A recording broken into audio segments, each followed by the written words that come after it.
Ce matin, sois dans la joie. Sois dans la joie. Pourquoi je l'ai dit? Parce que ton père n'est pas mort. Il est vivant. Comme il est vivant, il ne t'abandonnera point. Comme il est vivant, la honte ne sera plus ton partage. La honte ne sera plus ton partage. Comme il est de ton côté, la confusion ne sera plus ton partage. Ce matin, je crois fermement au miracle. Je crois que tel que tu es venu, ce n'est pas tel que tu sortiras en ces lieux. Peu importe le problème que tu as, j'ai pas besoin de connaître la grandeur de ton problème. Mais j'ai un Dieu qui a englouti tes problèmes. Je n'ai pas besoin de connaître ta situation. Mais j'ai un Dieu qui fait disparaître des situations. J'ai toujours dit, quand le problème devient difficile, tu peux faire recours aux hommes. Mais quand le problème devient impossible, fais recours à Dieu.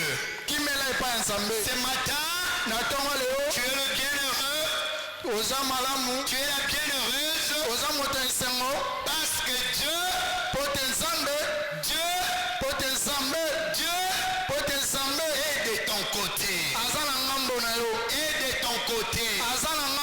Je suis en train de réconforter une personne. Même si tu as passé une nuit terrible, même si tu as passé une nuit teintée de cauchemars, même si tu as passé une nuit en train de frissonner, ce matin, oublie ça. Tu es dans la présence de ton Père. La Bible me dit, nul n'est venu à lui revenir tel qu'il était venu. Tu ne sortiras pas de ce lieu tel que tu étais venu. Est-ce que je parle à une personne ce matin? Est-ce que je parle à une personne ce matin? Je pensais que j'étais en train de parler à une personne ce matin. Je pensais que j'étais en train de parler à une personne ce matin. Je pensais que l'éternel Dieu était en train de s'adresser à une personne ce matin. Crois au miracle. Ma Bible dit, Jésus-Christ est le même hier, aujourd'hui et éternellement. Le Dieu de la Bible n'a pas encore changé. S'il avait visité Élisabeth, c'est possible que aussi ce matin, Dieu te visite. Et quand je suis en train de parler, il y a des anges de l'éternel qui sont en train de se déployer dans la salle. Il y a des anges de l'éternel qui sont en train de se déployer dans la salle. Mais il y a un détail qui me fait du bien. Les anges de l'éternel qui se déploient dans la salle sont munis d'un sac. Ils sont munis d'un sac. Et quand je regarde ces sacs, on a écrit tout est dedans. Tout est dedans. Tout est dedans. Tout est dedans.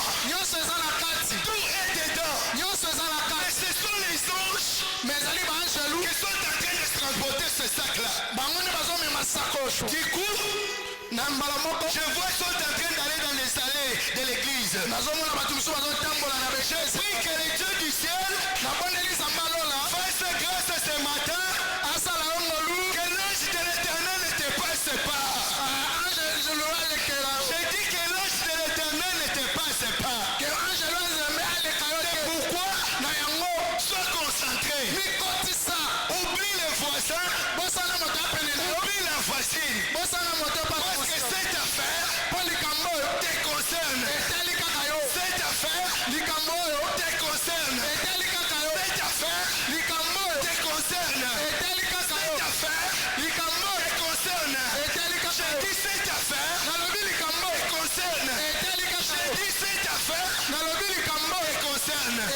Est-ce qu'il y a quelqu'un qui peut me dire Amen?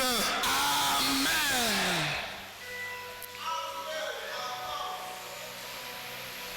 Donne-moi quelques minutes, on va lire la parole de Dieu.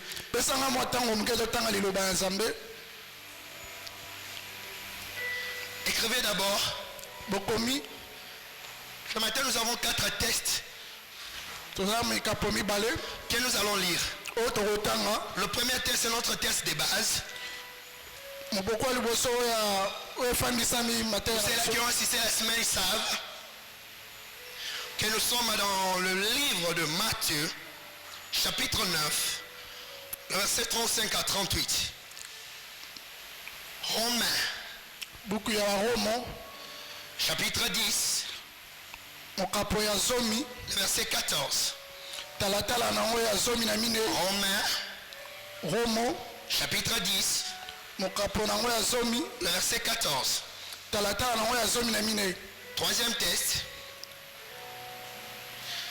Matthieu, chapitre 28, le verset 19 à 20. Matthieu 18, Matthieu 28 plutôt, le verset 19 à 20. Et la dernière lecture, Genèse, chapitre 3, verset 9. Genèse 3, le verset 9. J'espère pour ceux-là qui notent, ils ont bien noté. Cela dit, je vous prie de nous tenir debout, honorer la parole de Dieu. Notre texte de base, je le lirai dans la version Darby.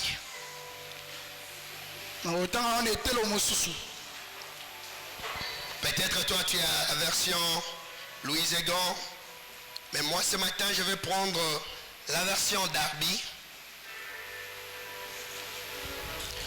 Je lis au nom de Jésus. Je lis au nom de Jésus. Amen. 35. Jésus allait partout, les villes et par les villages, enseignant dans leurs synagogues. Ce n'était pas les synagogues de Jésus, c'était les synagogues des Juifs. Et prêchant l'évangile du royaume. Et guérissant toute maladie et toute langueur. 36. Et voyant les foules, il fut ému de compassion pour elles, parce qu'ils étaient là et dispersés, comme des brebis qui n'ont pas de berger. 37.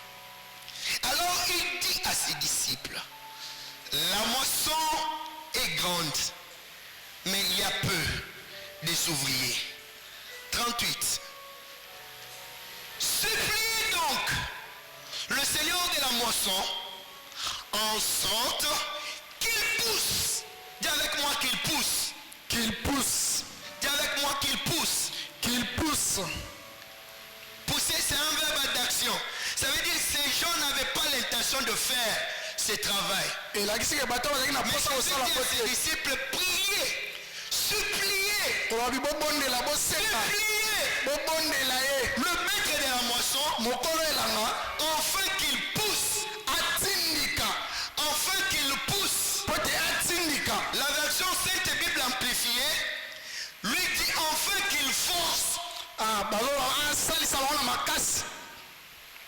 Oh, qu'il pousse des ouvriers dans la moisson, parole du Seigneur. Amen. Romains chapitre 10, verset 14. Comment donc invoqueront-ils celui qui n'ont pas cru? Comment? Ils ne l'ont pas cru, comment ils vont l'invoquer?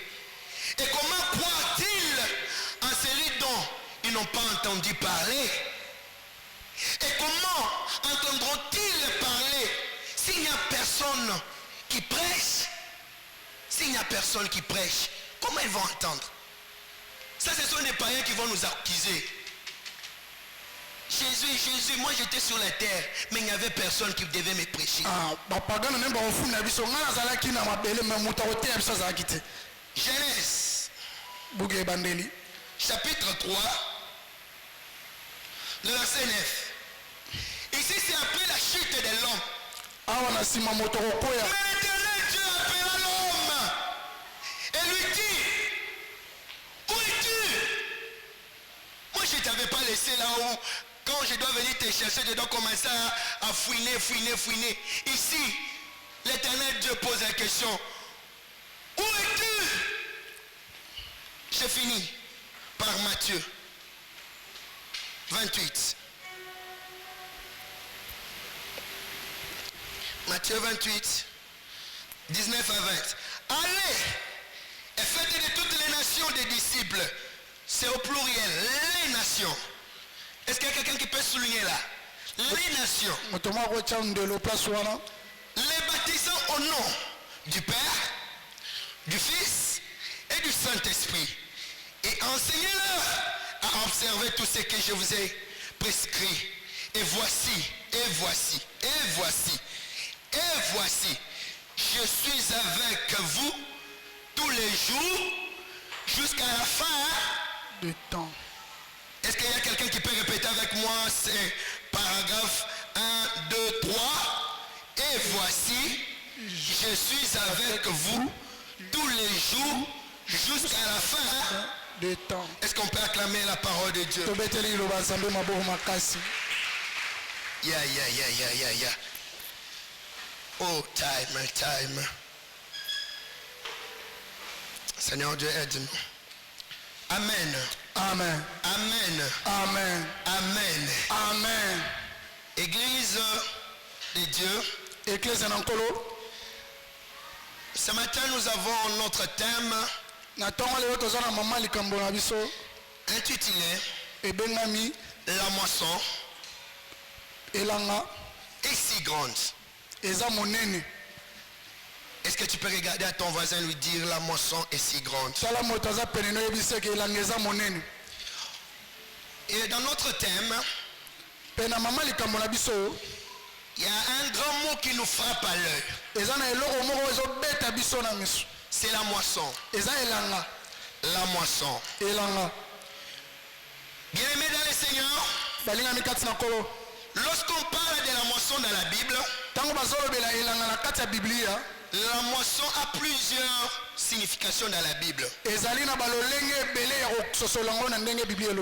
ce matin, j'ai essayé de garder que 3. Quand on parle de la moisson, cela sous-entend les âmes. Les âmes. Gagner les âmes.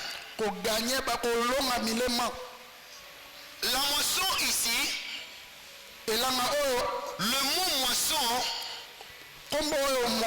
veut dire simplement les âmes. Deuxième référence que la Bible fait de la moisson, la moisson veut dire les bénédictions. Les bénédictions. C'est-à-dire, lorsque tu verras le mot moisson dans la Bible, si cela n'identifie pas les âmes, cela identifiera les bénédictions. Et la troisième des choses que la moisson représente dans la Bible, ce sont les possibilités. Les possibilités. Mais les deux dernières références, ça ne nous intéresse pas ce matin. Ce qui nous intéresse ce matin, c'est les âmes.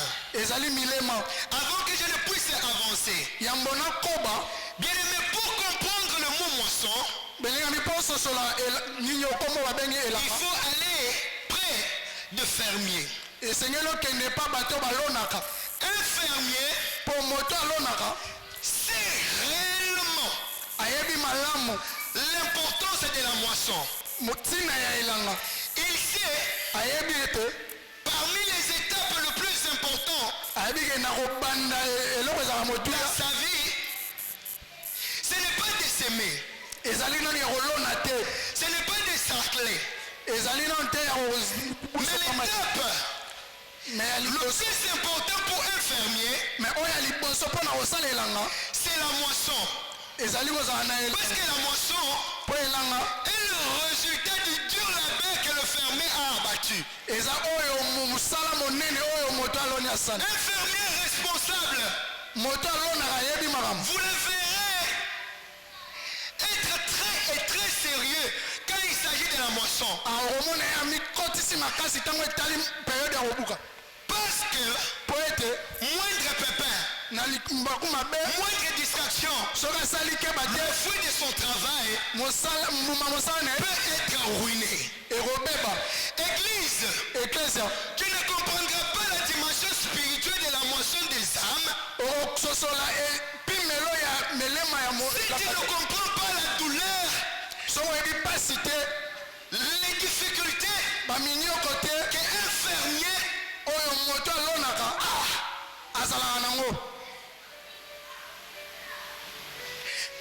beaucoup de fermiers, lors de la récolte, même ses enfants qui n'étaient pas ouvriers, parce qu'il sait, après la moisson, ses enfants vont bénéficier de cela. Et les enfants et la femme à laquelle elle est. Allons-y. Parce que le temps de la moisson, c'est un temps qu'on doit beaucoup emmagasiner. On doit beaucoup plutôt... quel terme que je peux utiliser? Qu'on ne doit plus louper, qu'on ne doit plus négliger, qu'on ne doit plus faire passer. Ça veut dire, ça ne doit plus prendre une longue durée pour faire la moisson. Et surtout si la récolte est déjà prête.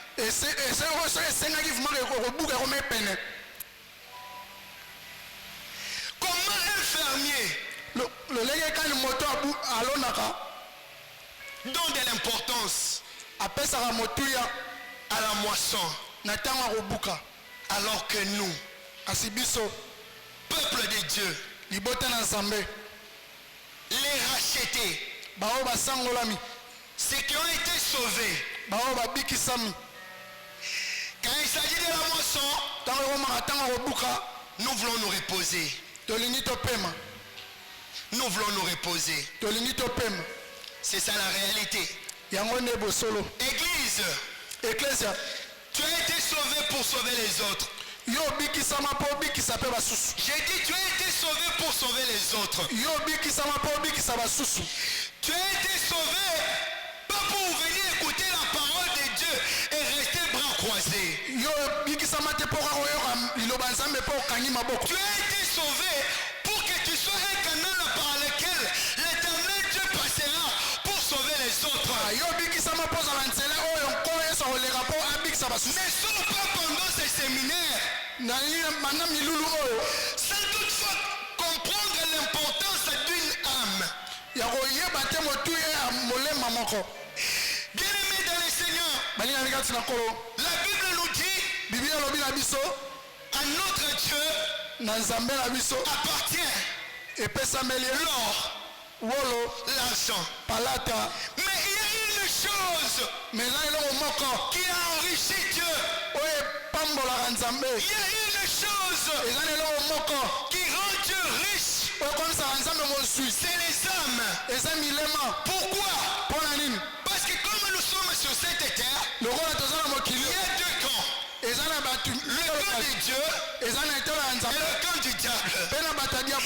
Chaque jour, le monde spirituel est en train de travailler pour peupler son camp. Et le monde satanique sont aussi en train de travailler bazosala mpe pour que po ete plusieurs po bayike aillent dans la perdition. bakende na libunga Aillent dans la perdition. bakende na mabunga. Alors, en tant qu'église, lokola eklesia nous devons comprendre esengeli tososola que le temps ke ntango nous imparti eza moke commence déjà à arriver à la fin. tokomokoma na suka. J'ai toujours dit, nalobaka ntango nous nyonso sommes une église toza eklesia du dernier temps, ya ntango ya suka du temps de la fin. na ntango oyo ya suka. Ça veut dire nous sommes déjà elingi oyo bato à la porte de la venue du Fils de l'homme. tokomi deja pene ya boye ya mwana Église, eklesia. Jésus yesu revient azozonga très très bientôt. kala mingi te. Jésus yesu revient azozonga très très très bientôt. kala mingi te. Mais Jésus me yesu revient bientôt. azozonga Alors que nzoka dans ta famille, na libota na yo dans ton quartier, na esika ofandi sur ton avenue, na balabala na il y yo a encore plusieurs païens bapagano baza qui ebele n'ont pas encore donné leur vie oyo bapesi na bomoi à Jésus-Christ. na yesu kristo. Église de Dieu, eklezia na nkolo ne nous reposons pas, topema te ne nous lassons point, tolemba te ne nous fatiguons point. tolemba te. Tant qu'il y a des païens dehors, ntango bapagano nous bali devons nous lever esengeli totelema comme un seul homme lokola moto moko pour faire la moisson. po tobuka Est-ce que cette affaire te concerne? po likambo etali yo. Est-ce que cette affaire te concerne? eske likambo etali yo. Est-ce que cette affaire te concerne? likambo etali yo. La moisson kobuka n'est pas l'apanage des serviteurs de Dieu. ezalaka mpona basali ya nzambe te. La moisson kobuka est l'apanage de tout celui qui a cru.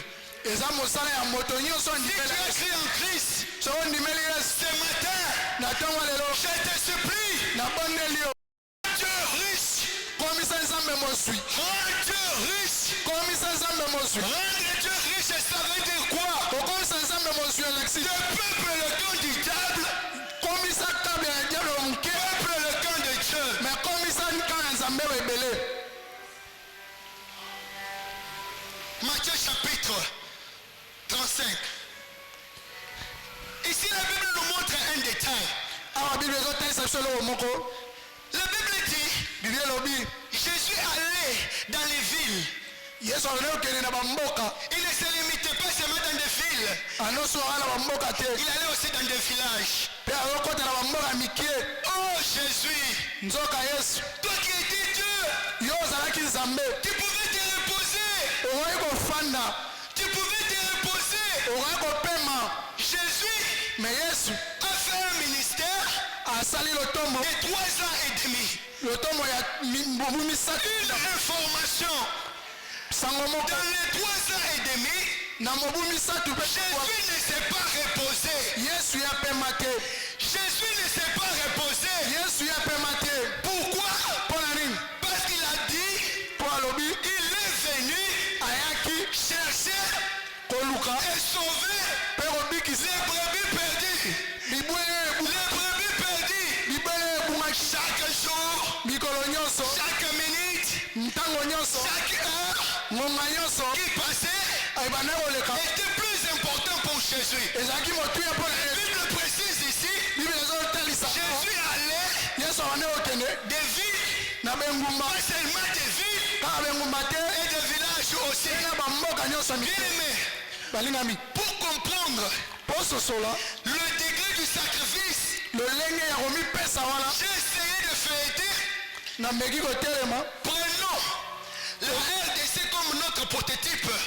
tozwaka rdc lokola La RDC rdc oyo renferme en lui eza kati na ye 34 villes, eza na 34 ville plus de 4000 villages. Plus de 4000 villages. 4000 villages.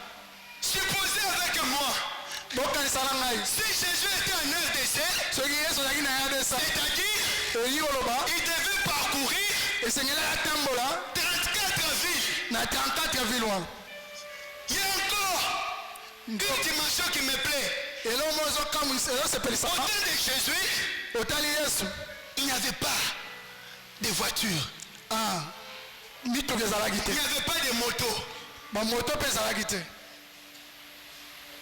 Et la contrée géographique où Jésus s'est retrouvé, c'est une contrée désertique. esika mpe yesu azalaki ezalaki esika moko esobe. Est-ce que vous êtes en train de comprendre? ozososola. Mais dans un milieu désertique, atako ezalaki esobe, Jésus parcourait yesu bande okende des villes. bamboka Il se limite pas en ville, asuki kala bamboka mais il entre aussi dans les villages. azokota kino na La bamboka Bible nous dit bible elobi qu'il faisait trois choses. abanosala eloko misato. Il faisait trois choses. abanosala makambo misato. La première des choses, eloko ya liboso Jésus allait yesu bande okende pour enseigner. mpo na kotangisa Pour enseigner. mpo na kotangisa Église de Dieu, eklese na nkolo lèvons-nous. totelema Lèvons-nous. totelema. Si nous prenons la RTC comme notre champ, so tozwi rdc lokola mboka na biso pour toucher tout le monde, mpo na kosimba bato il nyonso faut un grand sacrifice. esengeli tomipesa Il makasi. faut un grand sacrifice. esengeli tomipesa makasi Parce que mpo ete il y a de brebis perdues. eza na bibwele Il ebungi, y a des gens. eza na bato, Il y a des gens, eza na bato depuis qu'ils sont nés, uta ils babotama n'ont jamais entendu parler de Jésus. batikala koyoka nkombo ya yesu te. Église, eklesia si nous allons rester bras croisés, soki tokangi kaka maboko, le diable satana prendra tous ces mondes akozwa bato nyonso wana pour les amener mpo na komema bango dans l'enfer. na lifelo. Église, eklesia est-ce qu'il y a quelqu'un qui peut dire Amen? amen Est-ce qu'il y a quelqu'un qui peut me dire Amen? amen. Dis à ton voisin, cette affaire te concerne. Cette affaire me concerne. Dis à ton voisin, cette affaire te concerne. Cette affaire me concerne. Jésus parcourait des villes, yesu des azotambola na en bamboka train bemba de prêcher la bonne nouvelle du royaume. azoteya sango malamu ya lola En train de guérir les malades. Et kobikisa quatrièmement, bateli il était en train de chasser les démons. kobenga na miliu mabe. C'est ça la mission que Jésus avait. yango nde etinda yesu azalaki nango. Je rentre un peu derrière. nazongi mwa moke nsima. Lorsque l'homme a chuté, ntango moto akwei, ce n'est pas l'homme qui a cherché Dieu le premier. amen. Ce n'est pas l'homme qui a cherché Dieu le premier. eza moto te moto aluki nzambe moto ya liboso. Quand j'étais en train de lire ce verset, ntango azotanga biblia yao j'ai compris nasosoli ete que notre Dieu ke ye nzambe est le premier gagneur d'âme. ye nde moto ya liboso kolonga milema. Est-ce qu'il y a quelqu'un qui me saisit? amen Est-ce qu'il y a quelqu'un qui me saisit? amen. Notre Dieu nzambe na biso est le premier gagneur d'âme. ye nde moto ya liboso koluka L'homme milema. a chuté. moto akwei Il est parti se cacher ake kobatama parce qu'il avait péché. mpo asumuki. Église, eklesia Jésus yesu n'est pas venu pour les saints. aye mpo na basantu te. Jésus yesu est venu pour le pécheur. aye mpo na basumu Ne te. regardons pas le pécheur avec un dédain. kotala basumuki Ne na négligeons pas le pécheur. kobwakisa bato ya basumu te. Ne négligeons pas le pécheur. kobwakisa bato ya basumu te. Ne le regarde pas de mauvais œil. kotala bango na misu mabe Ils te. ont besoin de Jésus. baza na posa ya yesu. Ils ont besoin de Jésus. baza na posa ya yesu. Qu'ils soient sorciers, amen. qu'ils soient occultistes, bazala il a besoin de Jésus. baza na posa ya yesu. Il a besoin de Jésus. aza na posa ya yesu. Qu'il soit chef. aza na mokonzi. Mais s'il n'a pas Jésus, soki aza na yesu la Bible dit biblia elobi c'est un homme animal. aza moto nyama. C'est pourquoi tu verras yango omona un papa de 50 ans tata moko ya en 50 ans train de violer une fille de 11 ans. azobebisa mwana bato ya Ne lui mosa. condamne pas. Dans sa vie, na il bomoi na manque ye. un ingrédient. amen. eza Dans sa vie, na bomoi na ye il manque un ingrédient. ezangi Au lieu de commencer de condamner cette personne, esika yo bandokatela c'est mote un moyen pour toi eza lolenge mpo na yo de lui gagner à Jésus. ya komeme na yesu. J'ai dit ceci.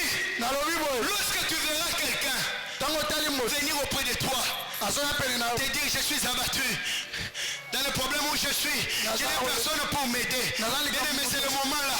na ntango C'est le wana moment là na ntango wana où il est dans une faiblesse. to aza na bolembu wana Il n'a pas besoin seulement d'un conseil. topese kaka Mais il matoi a besoin qu'après ce conseil là, que tu puisses lui dire, Jésus t'aime.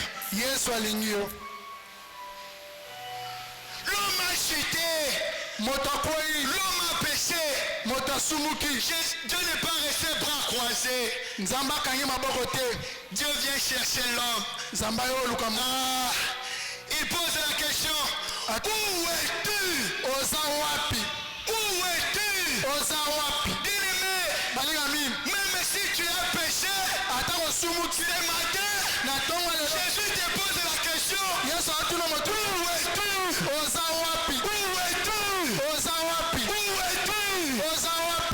es-tu?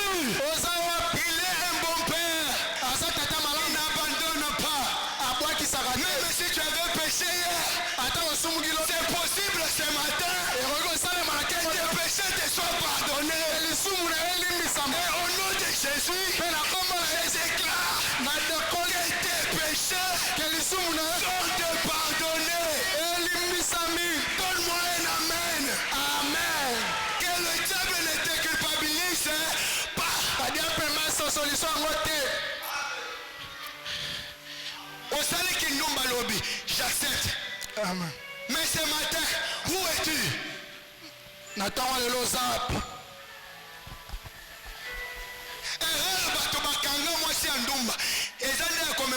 présence à Yesu. Amen. La présence à Yesu, musumu kipenzi wa kalobiko. Amen. Est-ce que musumu kimokwaza na tongwa wa? Amen. Lobiko ifo ko takati ya motema na tongwa lelo. Amen.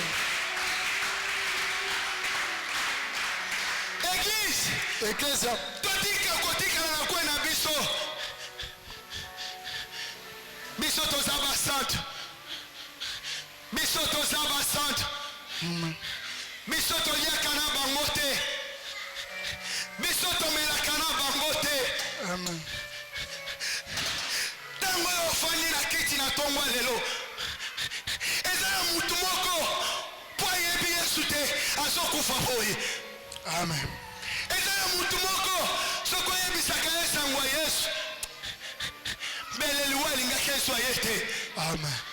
Eza na bato ebele to précipité bango na liwa po amoni ke famille mobimba bayebi deja na sandoki moto akotala nga aza te tana ya kokufa ekokaki te mais to précipité na basusi. Amen. Tokomi ngonga totika kotakse bato ke bazali bandoki. Tokomi na ngonga olie otala moto yo nakaka nzala analaka nzala po aza na Yesu te. Atongaka po ayebi Yesu te. Alokaka yo po ayebi Yesu te. Yo atake mwana na Nzambe okobanga ndoki te. Amen. Nalobi boye ata soki aza na kati ya ndako na yo soki oyebi identité na yo soki akimi soki otikali. Amen.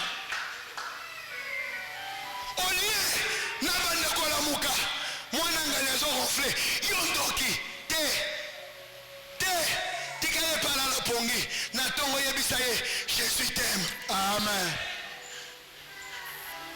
Église à cause ya betata lelo bato bazoya église te.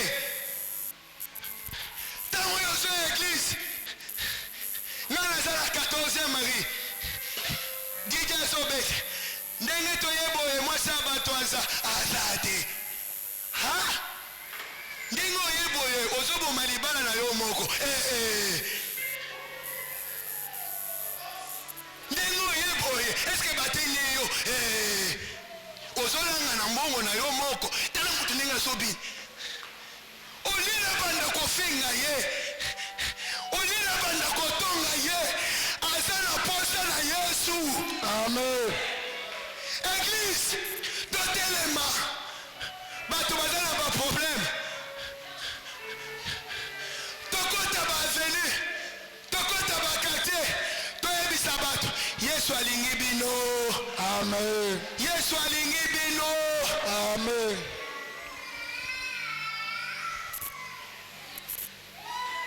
Ozayo moko échantillon moko oye na tongwa lelo ntango nazote ozoyoka yango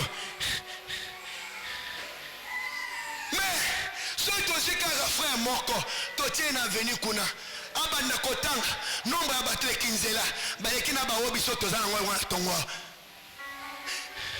me ntango tokozala kaka mosika na bango aza okitisi aza ndumba aza moyibi ayibi yo me ezala yako moyibi na ye ayebi yesu Amen. atongi yo na nzela kotonga wana ayambi yesu Amen. yango yesu azoganga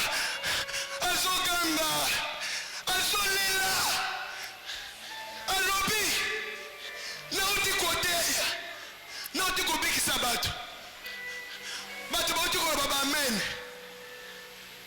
me ateli ntango azobima sinagoge ekulutu ya bato bazalaki libanda bango baza na kati baza moke.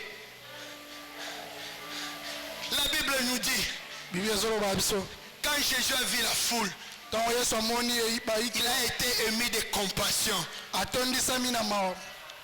Bien-aimé, tu ne gagneras pas les âmes à Dieu si tu n'as pas de l'amour. L'une des caractéristiques, c'est un homme qui est ému de compassion. Est-ce que je peux parler? J'étais en train de faire un travail de réception des enfants de la rue. Je suis tombé sur un enfant de la rue. Qu'est-ce qu'il me dit? Frère, je suis chassé de ma famille parce qu'un prophète a dit à mon père que je suis sorcier. Et quand le prophète a dit à mes parents que je suis sorcier, tellement qu'il y avait une forte pression sur moi, il n'y avait pas moyen que je puisse nier. Et quand on m'a posé la question de savoir est-ce que réellement tu es sorcier, j'ai répondu oui, je suis sorcier. Église, si tu as ton cousin, ton frère qui a chassé un enfant de la maison parce qu'il est sorcier, récupère cet enfant-là. Amen. C'est ça l'amour. Amen. Vous voyez pourquoi vous ne m'avez pas donné amen? Parce que vous vous dites, c'est parce que tu ne sais pas ton identité. Je répète, ce que Yebi, Kendo soyez, s'il te plaît. Amen. Moi, non, il ne faut pas Kendo Lola.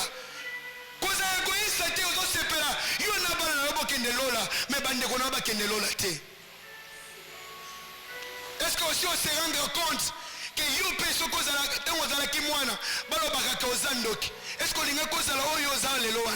Amen. Pourquoi nous cherchons des innocents dans la rue? J'ai toujours dit, une prophétie qui vient de Dieu ne divise jamais. Tu ne m'as pas donné un amen. Tu ne m'as pas donné un amen. Une prophétie qui vient de Dieu ne divise jamais. Si tu vois après une prophétie, il y a une division. Cela ne vient pas de Dieu. Est-ce que je peux parler? Est-ce que je peux parler? Même si je suis prédicateur, je te trouve en train de faire du mal. Je dois te reprocher avec amour. Quelqu'un me comprend? Si je ne te reproche pas avec amour, cela devient un règlement de compte.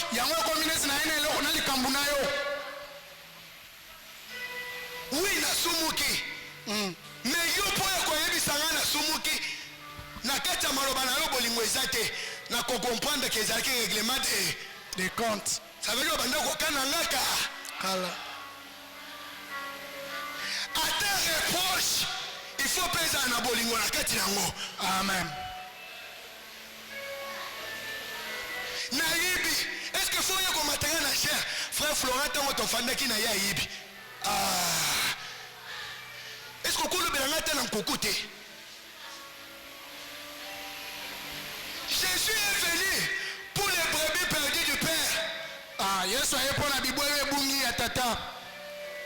J'ai dit à ces garçons, est-ce que tu peux m'amener là où il y a tes parents? Il m'a amené à la maison. Quand je suis arrivé là-bas, j'ai dit au père de la famille, ici je ne viens pas dans le cadre des réinsertions sociales, mais ici je me présente comme un homme de Dieu. Est-ce qu'on peut parler avec vous?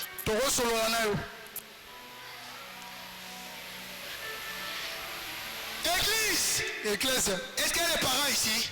Est-ce qu'il y a des parents ici? Est-ce qu'il y a des parents ici? Parents. La Bible nous dit, les enfants sont une récompense que Dieu donne aux parents. Pas une bénédiction, mais une récompense. Parents, une récompense, c'est quelque chose qu'on te donne après avoir fait un service. La Bible nous dit, les enfants sont comme des flèches dans une cargoie. En tant que parent, à ta prophète azotanga mafuta apesi yo prophétie mobali aza ndoki mwana aza ndoki kotala na miso ya mabe te. Soki ozotala na miso ya mabe ozopesa ye makasi mpo misala na yo wana obanda kozala na efe likolo na yo. C'est comme si les gens ne me comprennent pas. Amen. Pourquoi? Tango bakoyebisa yo omoi mwana ya misato aza ndoki bolingo elongwe koinesa nini. Et là la Bible nous dit tobundaka na bibundeli ya satana te. Amen. Tango kako inekoti kati na yo fini. Ata mwana wana zaki na kindoki te koina wana ndeko banda kopuse yo obanda kosala ba acte moko. Amen. Alors olie otumbela mwana na yo ya mwasi bilamba na butu osambwisa ye na quartier yende ndumba olie osambwisa ye lakisa ye Yesu. Amen. Totika kosambwisa bana. Amen. Konjima teke lifuti na yo Satan amonela yo. Amen. Paul ambelaka ye fufu opesaka ye mbongo ya minerval ata balesi ye kindoki yo okoloba mwana bawana nde balesi yo kindoki yo koyeba Yesu. Amen. Okokoma pe serviteur na lesemer. Amen. Yo kanisi po biso tootele loboy so babete na cursus na ngala zaki pe ndoki te. Na micheka kanga moko na po soki na che yo après ki to otela ngana biro soki na yambola kindo kitao na zaki na 3 ans yo yebi siko lelo na komi musala nzambe yango nyo so ba opesa nga amen. Amen. Tika kotinda mwana na nzela lakisa ye bolingo. Est-ce que ba parents boyoki? Amen. Mwana ya mwasi mwoko oboti osambwisa ndumbe ndumbe sikota obongola motema wewe loba lisusu abongwanye tandenge ozomibebisa lipambo na yo moko. Arrêtons ça. Ayons de la compassion. Toza na motema ma ata soki ndoki est-ce que ezalaki na volonté na ye opesaki monga classe te akeki na classe azalaki na nzala bapesi biloko kolia alie faute ya nani? Faute ya nani? Église tosolola nani? Faute ya nani?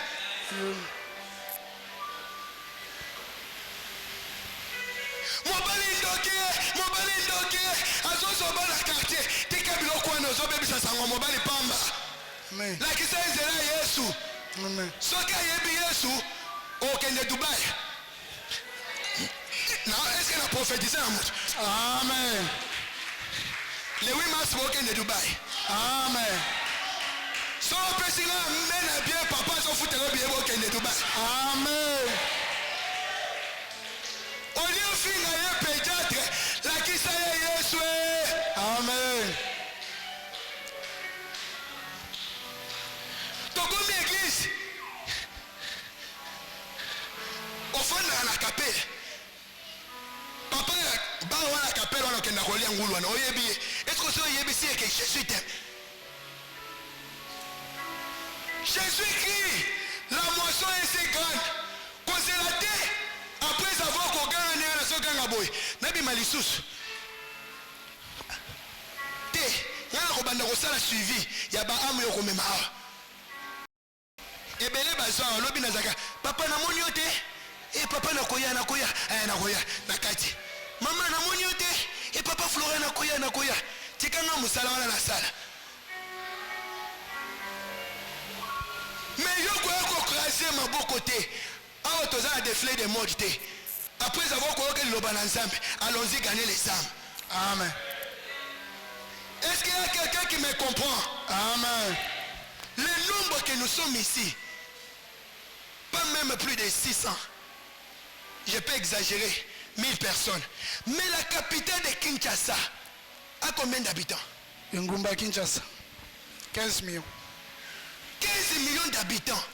Mais biso to fani kan église. Oh, église na biso to ana pasteur te. Église na biso ba komboli awa te. Eh, cher on est bébé hein. Pour les papa Florent banda côté afandi na kit. Pour les maman na zalaka mulai. Tango biso to zana ba futilité wana. Là-bas, les âmes sont perdues. Amen. Romains pose la question. Romains chapitre 10, verset 14. Atouni. Bako invoquer nani? Bako sambela nani? Bako croire ndenge nini? Bako dimela nzambe ndenge nini? Soki mutu ateyi bango te. Amen. Église, faisons attention. Jésus revient bientôt. Que papa na yo kende ofunda yo. Mwana nga banda okende assemblée semaine banda otika nga na ndako ayebisa nga likambo te. Boke baba paya bakende bafunda biso.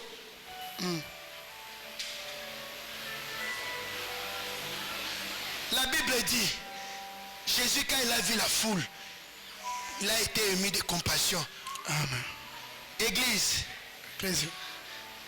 les 14 millions 6, c'est combien là qui sont encore dehors ont besoin de Jésus-Christ. Amen. Est-ce que nous pouvons nous lever pour aller chercher ces 14 là? Amen. Est-ce que nous pouvons nous lever pour aller chercher ces 14 là?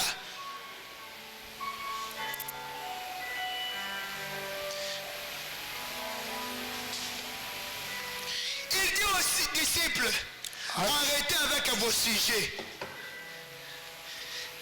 Je vais vite.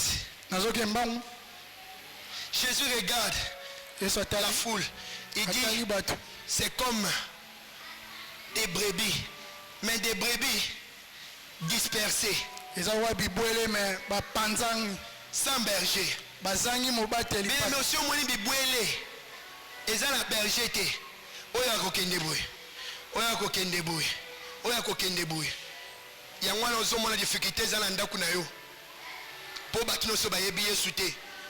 Tango yo koloba komela masanga eza mabe, ya kende kosomba marula, ya nango na ndako atie. Atala yo. Tango loba bomema bafi na ndako awa te, ya zoya na bango. Maman, je te présente. Tant on solo ba jamba eza mabe, ya la chamba na ya zome la jamba. C'est ça les brebis dispersées. Sans berger. Mais Jésus donne une précision. Biboué les akaka dispersés te. Ezo kende. Wap. Na lifelo. Na boucherie. Ça y est baba nokozwa kaka. Yango zo mona. Mwana. Église, tikana na loba. Tikana na loba. Ezala ba maladi mususu to yebela ke maladi eza ba mikolo. Lelo maladi one komi na bana mike. Boso mona ngo kaka boye. Kata za berbi dispersé. Et nous so satan lingali aye. Na ali ayo. Abeti yenini. Moi, la mouké, insuffisance rénale. Insuffisance rénale. 2 jours, 3 jours. Pau. Toti quelqu'un. Pour le coup, avec les bisous, toti quelqu'un. Asala qui n'a pas insuffisance rénale. Azala qui n'a ngombe à bonne année. Et nous, Satan, l'ingalé à dodi. Que baba do de l'eau moana. Que baba do de l'eau fiancé. Avant baba do de l'eau fiancé. Yambisa Yesu. Amen. C'est mon roi pesera amen à bien te.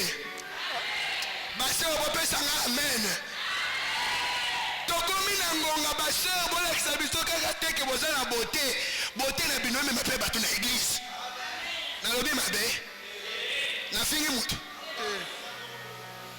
So na fingi mutu te bobete na ngala no maboko.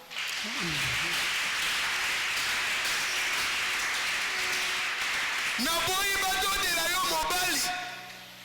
O AVC ya lukuta bakosi. Tango tozobima awa tokosala effort ayeba Yesu. AVC wane kozwa te.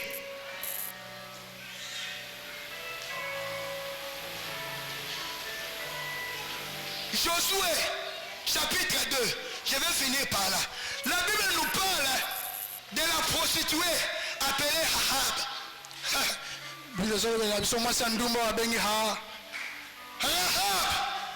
Mwasi ya ndumba. Mais avant de kana Jéricho. Nzoke mwasi ya ndumba wana. Nzamba abetele calcul. Alobi mwasi ya ndumba akokufa te. Amen. Kaka ye moko akokufa te. Bandeko na yeba akokufa te. Baboti na yeba akokufa te. Lisole esalemi ndenge nini? Josué azwi des espions. Atindi bango na Jéricho. Tango bakomi na Jéricho. Nzamba lola. Otindi basali. Otindi ba prophète. Oliba kende bakoya ta na mituli tango na banda kotanga Bible. Est-ce que na côté wana passer moko azalaki te? Mama de connaître moko azalaki te. Pona nini? Kaka na ndako mwasi ndumba. J'ai compris. Une âme aux yeux de Dieu a beaucoup de prix. Amen. Une âme auprès de Dieu a beaucoup de prix. Amen. C'est pourquoi la Bible nous dit, quand une âme est convertie, faites des actes na lola. Amen. Mais na tuni Bible, pour les gens qui na sombi mutuka faites des actes na lola te. Na tuni Bible, pour les gens qui na bali faites des actes na lola te. Na tuni Bible, pour les gens qui ba matisinga promotion faites des actes na lola te. Bible yebisi ngai. Âme moko ezana prix na lola. Il y a une fête, pas d'un seul ange, mais des milliards et des milliards des anges organisent une fête pour une seule âme qui vient à Jésus. Moi c'est Ndumba. Mais Nzambe alinga bikisaye. Pour la nuit, peut-être Nzambe yebaki. Nalibu Moahab. Ndeye soko bimela. Église, baoto négliger lelo. Peut-être na nzela na bango, nde bango lobi wana, bakokoma ba grand prédicateur en assemblée de ses mères. Amen. Comment se fait-il? Rahab, la prostituée, Nzamba kanisi épée. Des espions bakoye na ndaku na ye. Josué chapitre 2, verset 13. La Bible nous dit, tango abiki siba deux espions ayebisi bango boy. Rassurez-moi, rassurez-moi, donnez-moi l'assurance que tant okoye koboma Jéricho, bokoboma baboti na ngate, bokoboma bandeko na ngate, bokoboma batuto bakozala ndako na ngate. Amen. En d'autres termes, tant Israël akoya pona ko détruire Jéricho, ceux qui ont camarade, ya Rahab, obiki na yo. Mais yo li na kofana na Rahab te. Olobi asa mwasi ndumba. Oli na kofana na Rahab te. Olobi afinga kabato. Il a une sale bouche. Il a une sale bouche. Oui, asa Rahab. Mais salut en boka mobimba. Ezo dépendre na ndako ya Rahab. Tango Israël akoya pona ko détruire Jéricho. Ata ozalaki na une minute avant de détruire mission kota na ndako, tu es sauvé. Amen. Rahab a dit, je ne serai pas le seul sauvé, je vais sauver les autres. Amen. Je vais sauver les autres. Amen. Mais ce qui m'étonne, c'est quoi l'église? Rahab Ndumba, mais à côté de la lignée à Jésus. Rahab Ndumba, à côté de la lignée à Jésus. Yamone yebisingai. Oh, les anatina les lotes et cause à peine à tina lobi. Amen. Kosekangate.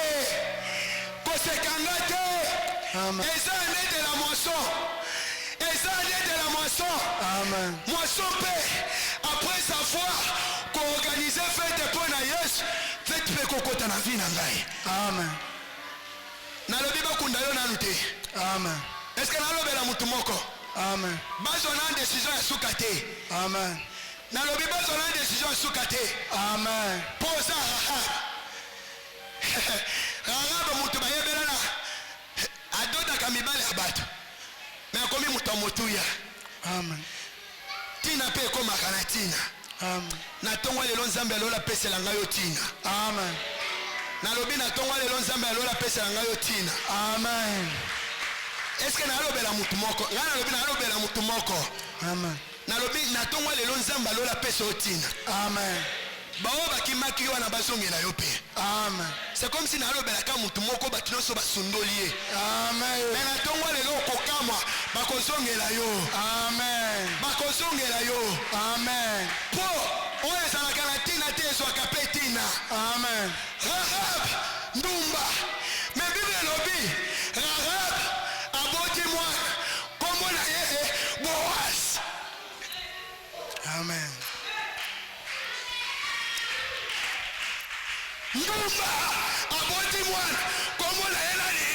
Boaz. Tikaki Ndumba na yobi misalo pe Boaz na wana tongwa lelo. Amen. Mais opesa nga maintenant. Na lobi tikaki Ndumba na yo pesa yo Boaz. Amen. Elinge loba nini? Pote ozalaki mutu amasumu. Nengo yo présence ya Nzambe. Place balingaki balapide yo. Yesu akokoma kaka na se. Tango bato nyonso bakotala balobi te amérité na ye.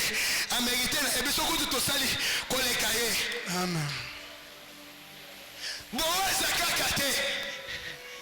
Boaz aboti Obed. Rahab libumwa Ndumba ebimisi Boaz ebimisi Obed. Nana kanisa ike film esukeli wana na yebisa mutu film nano esilite. Amen. Kobota nano esilite. Kobala pe nano esilite.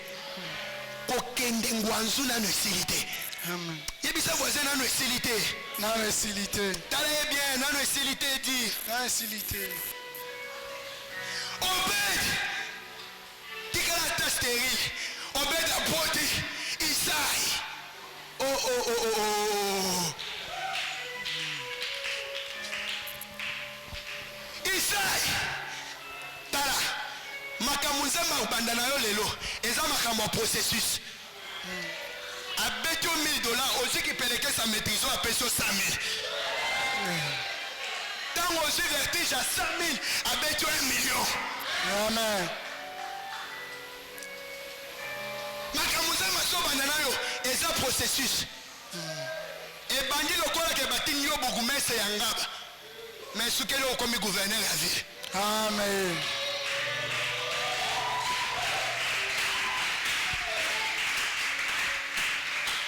Ekobanda lokola azoleka kaka na venu na yo tika wana soka yelaki yo. Pona mabumu na yo fo eloko bien botama. Amen. Satan asali erreur. Loba Satan asali erreur moge. Satan asali erreur. Satan asali erreur. Salaire. Banafanya erreur mogo ya grave. Banafanya erreur mogo ya grave. Amen. Satan asali erreur. Ozotika kaka. Tobandaki na Rahab. Tobandaki na Rahab. Tokomi deja na Isaïe. Isaïe. Yo petika la ta oboti te. Isaïe ekobota David. Makambo ebebi. Loba makambo ebebi. Amen, baby. Loba makambo ebebi. baby. Après 7 jours, il faut makambo bébé na ndenga bien na vie na yo. Amen. Okosala make-up te. Na lobi okosala make-up Te. Kaka na beauté na yo wana. Tozobi makaka lelo dimanche. Tambola bien. Ma soeur, betala no bango kala. Metamo tala na motema le papa Florent lo baki déjà makamongo.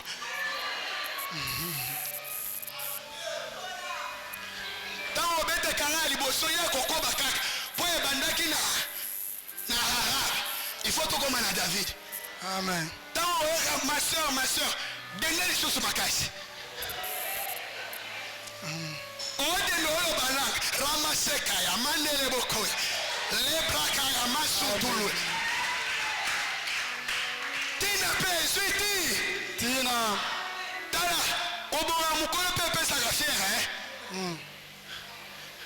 Yana yebi ko lena fourchette te, mais la komi olengo na kumukolo. Mais nena okwesa fourchette ngona makasi. Ata oboyi na futa mbongo na ngai. Amen. Mutu aresoa wana bafuta ka mbongo yo kofuta wana. Ata ekwei, yebi se, s'il te plaît, okolo kota fourchette oteyela nga mususu. Ofuta mbongo. Salela mbongo na yo di.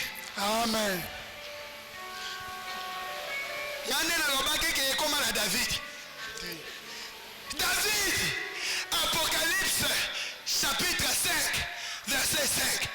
Est-ce qu'on peut nous lire ça? Apocalypse.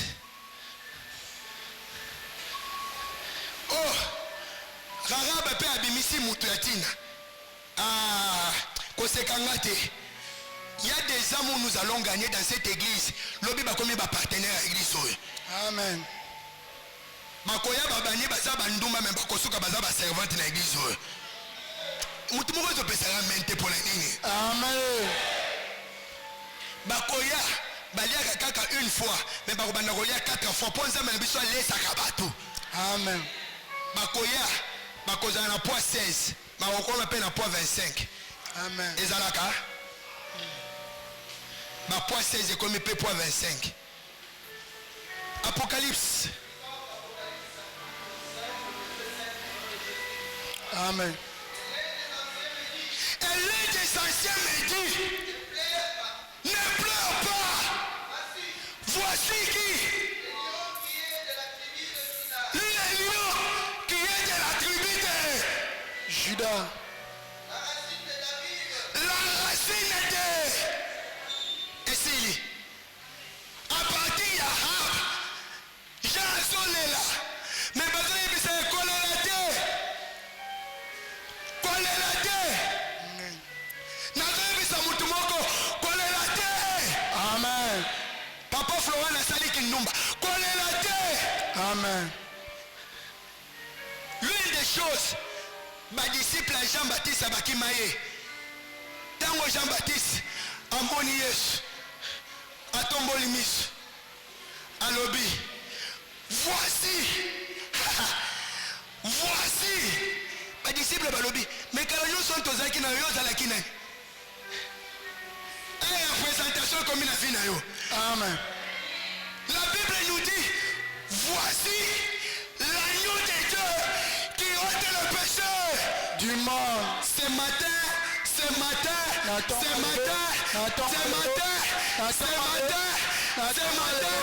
que l'agneau de Dieu qui ôte le péché du monde entre dans ta vie. Tes péchés sont pardonnés. Mais quand tu seras pardonné, sache, la moisson est si grande. Amen.